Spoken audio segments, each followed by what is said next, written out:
कुरान मजीद में आए थे ना, इन्नमा अना बशरुम मिस्लुकुम, इसकी कोई जरूरत थी? कोई शक था अहले मक्का को या अहले मदीना को कोई शक था कि आप सल्लल्लाहु अलैहि वसल्लम का बाप नहीं है जैसे सैयदना ईसा अलैहि सलाम? कोई शक तो नहीं था ना। ना अहले मदीना को शक था, ना अहले मक्का को शक था, ना आज तक किसी को शक है कि मोहम्मद मुस्तफा सल्लल्लाहु अलैहि वसल्लम किसके बेटे हैं। आपकी मां कौन है, आपका दादा कौन है, आपका चचा कौन है, आपका खानदान क्या है, आप कब पैदा हुए, इस बारे में किसी को शक?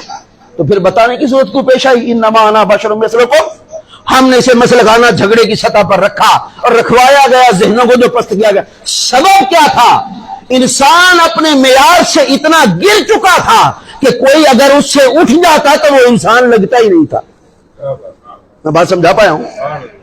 इंसान अपने मेयार से इतना गिर चुका था, वो रोम था, वो ईरान था, वो मिस्र था, वो हिंदुस्तान था।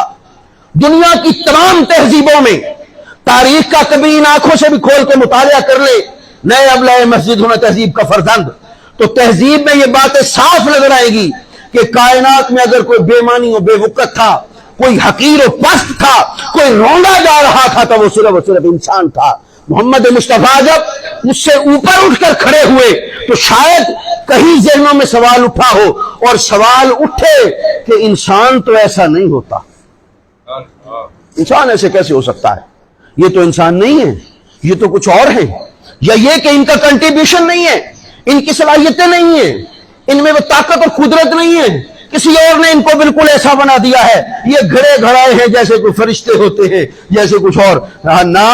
इन्नमा अना बशरुम मिस्लुकुम, सिर्फ बशरियत नहीं कहा, फिर फरमाया मिस्लुकुम, महबूब इनसे फरमा दीजिए मैं भी तुम्हारी तरह का इंसान ही तो।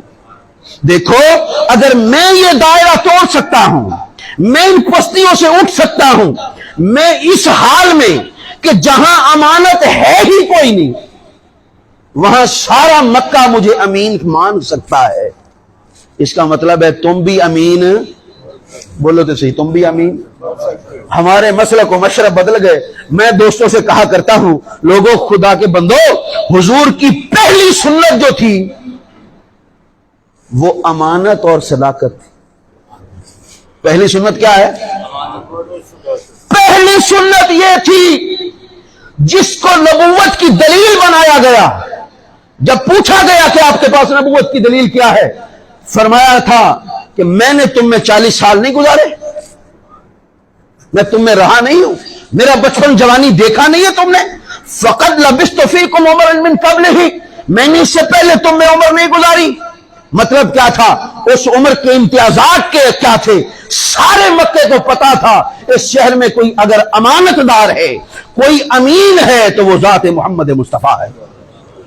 अब पूरी ईमानदारी से कहिए, कहीं से मसलकों के झंडे उठाए जाते हैं, कहीं पर इस बात पर भी इन्फोर्स किया जाता है कि अपना इम्तियाज बनाओ। हां, मसलक की सतह पे खड़े होते काबिल तहसीन थे। एक मसलक अपना इम्तियाज बनाता कि हमारी पहचान यह है कि हम अमानतदार हैं, हम कहीं खयानत करने वाले। मगर किसी मसलक ने इसे इम्तियाज ना बनाया। इम्तियाज ये बनाया जाता कि हम सच बोलने वाले हैं। मोहम्मद मुस्तफा सल्लल्लाहु अलैहि वसल्लम के सीरत के इम्तियाजात है, जो पहली नुमाया तरीन चीज थी वो आपकी सदाकत और आपकी अमानत थी। बोलिए, इसमें किसी को शक है? ये निसाब कहां गायब हो गया? मेयारे इंसानियत जो है और एतबारे इंसानियत तो इसी से कायम होता है।